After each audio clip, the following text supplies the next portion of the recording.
And welcome to another edition of Juice Crew Radio. I'm your host, Steve. It's so exciting. We've got Alton Weekes coming on the show in just a minute. Founder and actual chief juicing officer at Cellful Organics. We're going to hear all about his journey to wellness, becoming a certified juice therapist, all the amazing work he's doing. You're going to love this. So get yourself a juice, a water, some tea, sit back, relax. We'll be back right after this with Alton Weekes.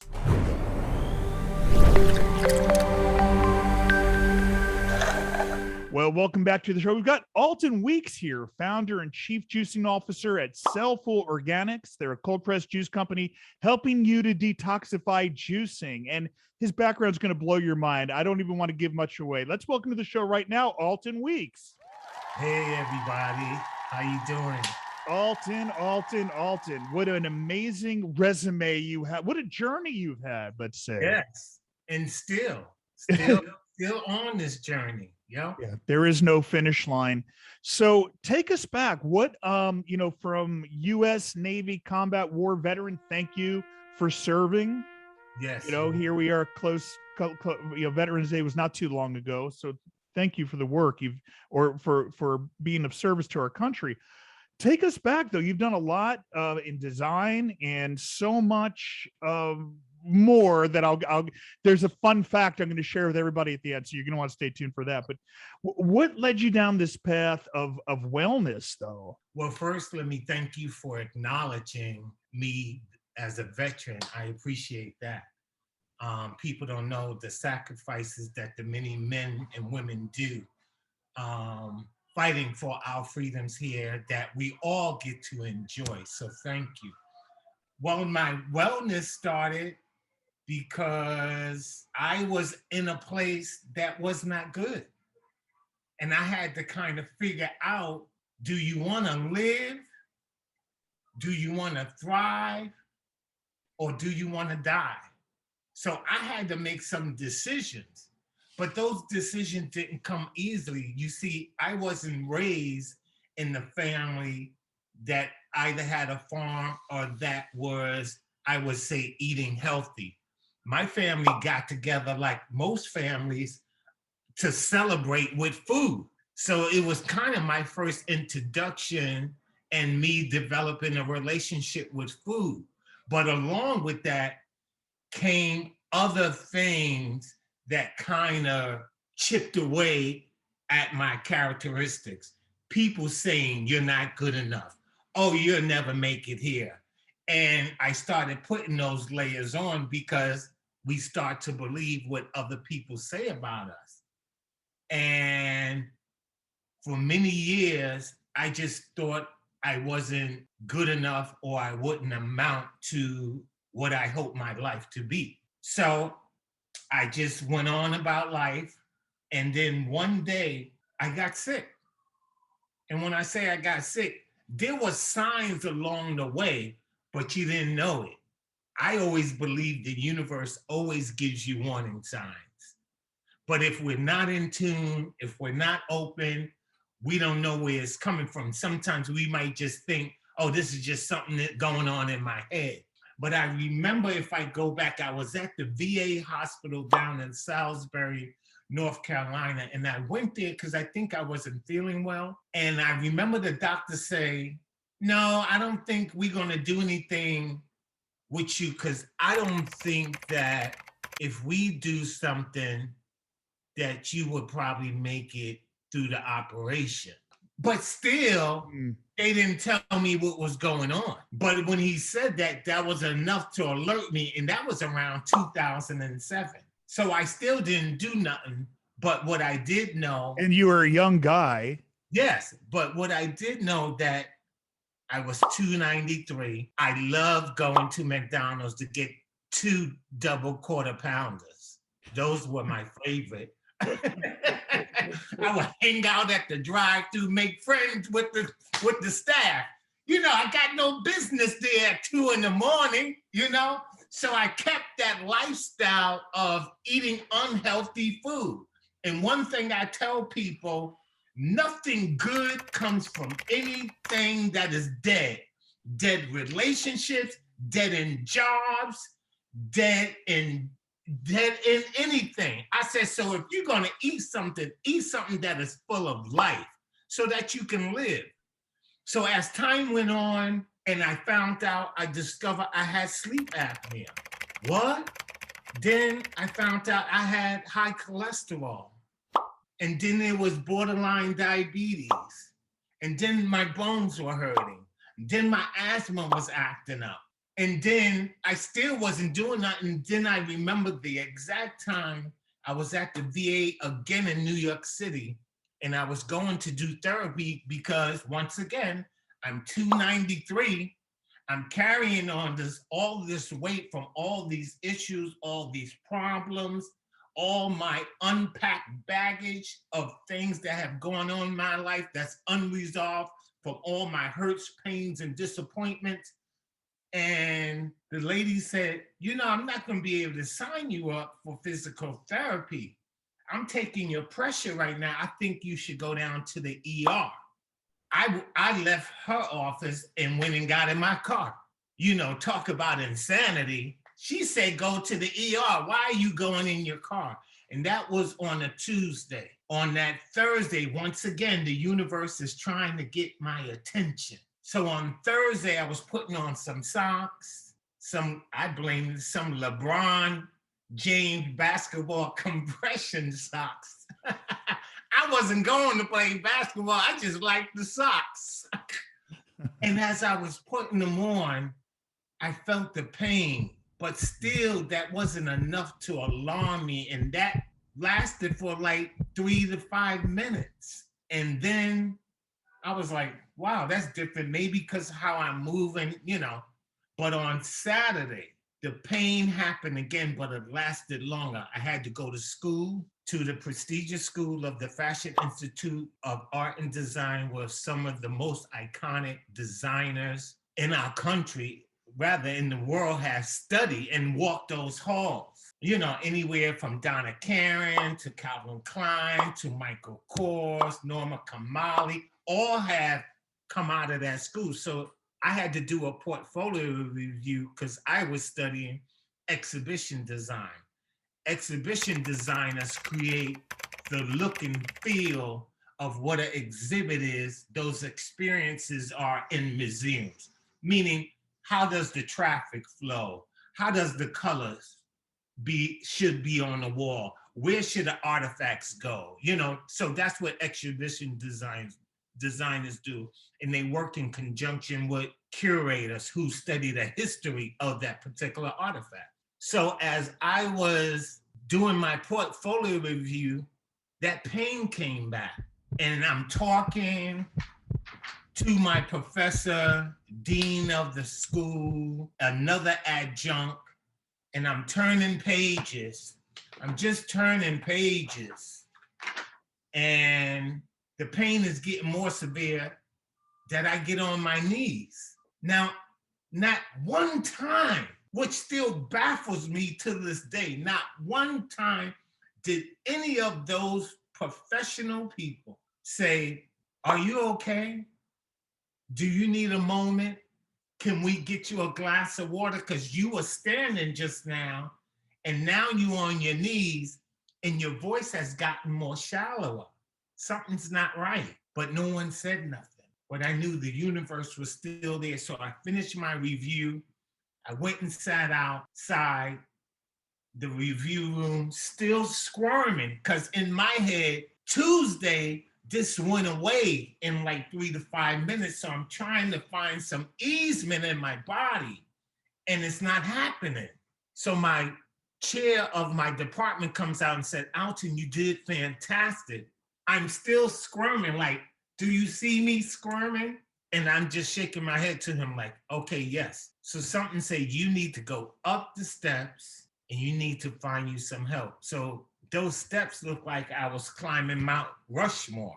It took me at least 25, 30 minutes to get up one flight of steps. And then once I got up the steps, I sat in the auditorium alone just to see if I can get some more comfort for another 25 minutes. And you gotta walk down to security. And there's a long hallway in school.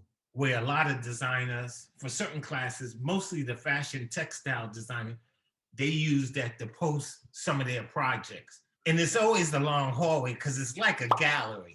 Anyhow, that hallway seemed like it was just forever. And I finally made it to security and I said, I think, because what do I know? I think I'm having a heart attack. And they call emergency services. And sure enough, once I got to the hospital and they draw your blood, they see the enzymes from your heart. That's how they know you're having a heart attack. And that was the change that said, you got to do something radical. You got to really go radical because what you're doing, brother, is not working for you. And this could have been your last moment. So you get another chance. You got a second act. The second act. You're in intermission right now, but you get the second act is usually better than the first because the second act is what people will be left with. And that's where I am. And that's how I started my wellness journey, doing things for myself, just for myself. I didn't have no knowledge. I didn't have no information.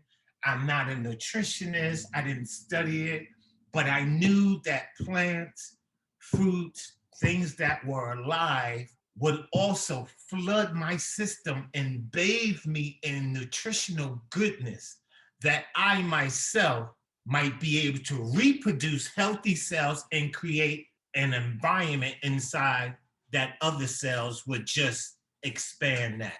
And ever since, I've been on a mission to teach others, to support others, not in a preachy kind of way, but just to say, hey, I see what you're doing, but let me tell you about something I did. Because one thing I also tell people, I said, if you got a doctor and your doctor's prescribing any kind of medication to you for 30 days, 45 days, or 90 days, that's not a doctor. That's a case manager. That's somebody that is managing your case. Have they told you, let's get rid of it? That's somebody that's managing you. So I always believe I want to get rid of problems. I don't want to keep problems around. And I told my cardiologist, you know, once I saw him and he put me on 7 medications, I said, you know, I don't negate your education, case studies of what you've seen, and your medical degree. All of that, I believe, is valid. But I'm not going to sit here and tell you that I'm going to be satisfied waking up every day, being reminded that I got a condition because I got 7 pills to take. Oh, that's not the story that I got to repeat. I'm not going to do it. I said, so let's make a deal. And I tell people, you got to challenge your doctor. I said, my doctor can tell me stuff, but I'm the manager of my body. I get to say what's the final say. Yes, you tell me what's happening, but I still got to manage it. Because if I don't do the things that I need to do or that you say, that's not going to help you. It's ultimately my body. So I tell people, don't be afraid to challenge your doctor and ask them questions. Push back on things that you don't know or don't understand and say, is there another way? Or tell them, I got a better way. How about if I try this? And that's what I told my doctor. Hey, I'm going to try something and we're going to have a duel of your medications and nature. And we're going to see who's going to win. I said, and every year I would ask my doctor, what are my numbers? How am I doing? How do I look? What's my EKG? What's my heart saying? What's my blood work? And he was saying, you everything is going good. It's coming down, you're losing weight. And then every year I would say, well, can I come off this? He said, yeah. I said, do I have to stay on that other one? He said, no. I said, what about that one? Until there was nothing else to come off. And he said, what are you doing? Mm-hmm. I said, I told you we was going to have the duels of your medication and nature's. And I knew nature was going to win. I said, I just knew it because that's life. Here you giving me something that's toxic for my heart that could screw up my liver or take my kidney out. I said, come on, doctor.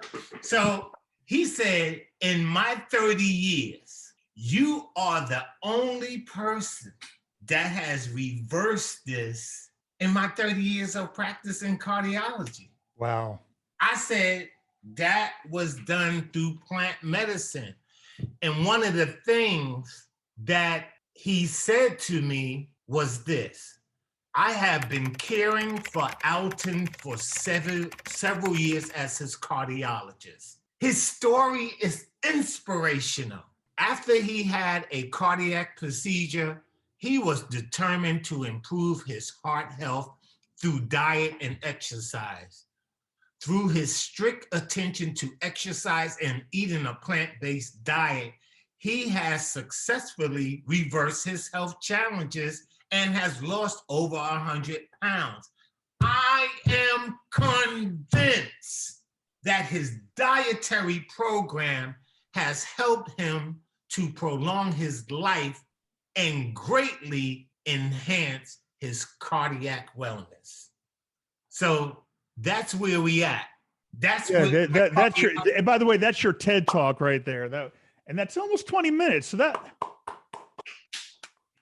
a TED talk right there. And actually, I think it's 22 minutes. But that is a great. I mean, if that's not going to inspire, I don't know what is. In the time left we have, though, God, thank you for that, and thank you for sharing. Yeah. And if that's not going to ignite a passion, then I don't know what is. And someone who's, and if you guys are listening on the radio, you're not seeing him.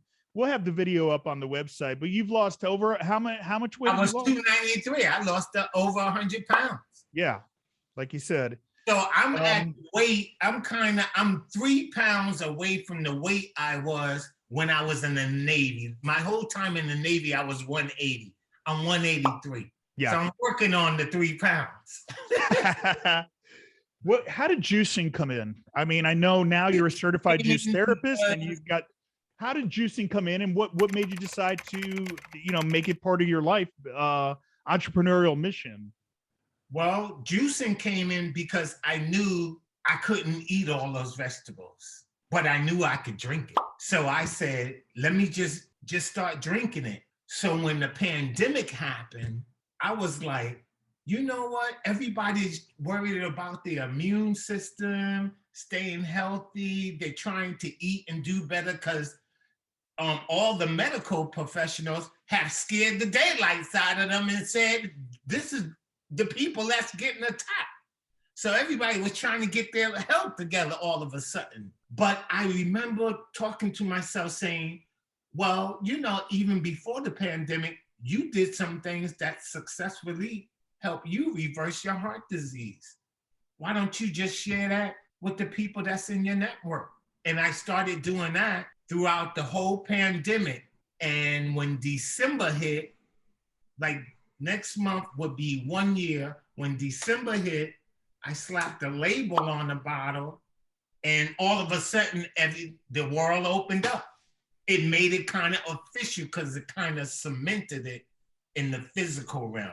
It wasn't just an idea in my head. Now people saw it. How can I get it? What do I need to do? And that's how Cellful Organics started. And that's how I started sharing people my story. I always tell people, you know my story, you heard it, you're on medication. If you want to get off, you gotta do something different. If you're not willing to do nothing different, then you're gonna keep repeating the same thing. I said, some things in life, you gotta be radical about. In living, you gotta be radical. So are you splitting it? I mean, obviously, now that you're certified as a juice therapist, you can lead people. You're a holistic health practitioner, and you can write the books. Obviously, you have so much to share, but you've got the juice business too. So are you going to look at doing both, or what? Yes, well, obviously you could, right? Yes, well, both of them I'm going to look back because I'm so happy and excited that, that I discovered that you even created something like this. I didn't even know this existed until it popped up on my feed. And then somebody else said, my god sister was like, hey, do you know this guy, Steve? I said, I think I've seen it before, but I didn't investigate. And I said, oh, I got to get this. I said, I got to go through his program. This is what I need. I said, I need some more tools. So yeah, using the modules that you have created in this program so that people can become a certified juice therapist. I'm definitely using those tools to help support people on their journey, but also educating as well. And then with the product. So it's going to be a combo. Yeah. So I'll talk about it, but I'll show you juices that I use would work for me. Because see, I could talk about those juices because I know what got me off 7 medications. Yeah. It's not a powder that somebody else created, a third party, and I'm saying, hey, take 2 scoops. No, I know what I did. It was always my green belly. It was always the kale, the spinach, the cucumber, the Granny Smith, the pine, and I did that. Nice. Because that's the only one I knew. I didn't know all these other combinations. All those came later, and I did that every day. Yeah, that's an amazing combination. Mm-hmm. Cellful Organics, what a great name, and what a great leader behind the brand when we talk about positioning or how you can be unique, and the story that goes into differentiation of our business. You've got it all right there. You realize that though, right? Well, I hear you're also a great storyteller. Yes, that I hear. I want to be better though. I thought you did amazing. Well, it was thank really, you. Yeah. And these are, so take note, listeners, this is, and anyone in the program now, or anyone that he's putting it all together. He's making it happen. So the juice business right now, is it delivery, or is it, how's the model? Cellful Organics ships out of New York, and we ship nationwide, and that's doing good. So, Wow. Anybody can order. If you into cold press juicing and you want to get juices for yourself, we provide you, because a lot of people, it is a lot of work, and some people don't want to do the work. So we prepare it, we flash freeze it, and we ship next day air. Great. I'll have to try it. And you've got a whole bunch of different recipes. Again, guys, the website, cellfulorganics.com. We'll have the link up at the show notes with Alton Weekes. You're going to want to check that out. Gosh, and there's so much we can talk about in our final minutes here.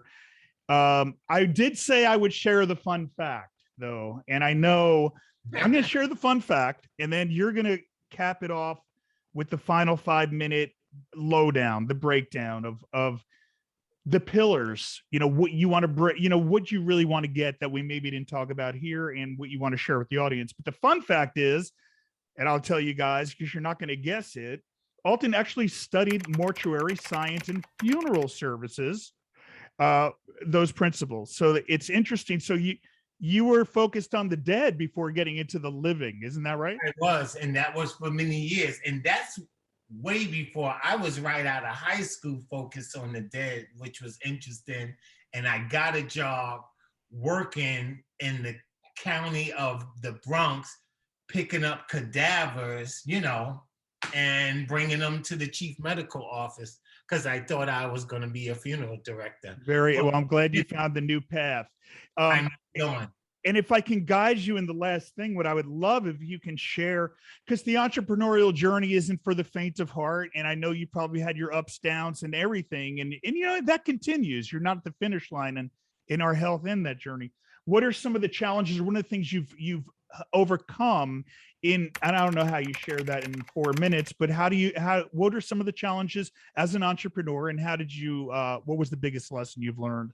I think one of the biggest lessons in anything that I tell people that's even starting out wanting to even juice with me or use my services, I always tell people, start with your why. Why are you doing it? Why do you want this? Why do you need it? Start with your why, be intentional, and know that anything is possible for you. But you gotta start by answering your why first. You can't do anything if you don't understand why you're doing it. Why am I doing it? Because I want to be healthy. Why am I doing it? Because I need to come off medication. Why am I doing it? Because my mother, my sister, my aunt, and my cousin, and my neighbor 2 doors down all died from cancer. Why am I doing it? So once you understand your why, then you'll know how. Yeah, and I think we heard your why in your opening story, right? You did. I mean, my why. Anything to add to that? No, I started because I wanted to live. So I'm living and I'm doing good. And now I'm a certified juice therapist. You know, thanks to the juice. Hey, wait a minute. That's not your physical copy. I don't see. Oh, I know. No, this is my digital. My physical didn't come yet. Did you get the other one yet? Not yet. It'll come, I think, next month or something. But okay. You know, this is yay. So I'm excited about this. Congratulations on that accomplishment, though. It's been a joy having you in the program and responding personally to some of your comments and thoughtful comments as you went through the program. And now you've got the mastery, though. And I don't know if you've gone through all those tools in there. Have you had a chance? I'm going back to it. I'm going back to it like I'm just beginning again. I'm going back to everything like I'm beginning again. Okay. So much, and I'm here to support you. We'd love to have you on the show again. Maybe next time we'll do a whole show on your entrepreneurial journey and we'll pick up where the journey continues. So Alton, anything to say in closing in this amazing episode of Juice Guru Radio? Nope. I just want to say thank you to you and your lovely wife, Julie. I appreciate all the work that you guys are doing in this juice industry and for bringing us all along to create this juice revolution in the world so that we can take care and get people healthy. So thank you for doing that. And thank you for being, what was that? And for standing in your brilliance. Yes, and thank you for being a leader in the juice revolution. And he has so much. You're going to be hearing more and more about him. Oh, I don't know how he does it. Alton Weekes right here on Juice Guru Radio. Again, the website, cellfulorganics.com. I'm Steve Prussack, and we'll see you next time. Thank you. Take care.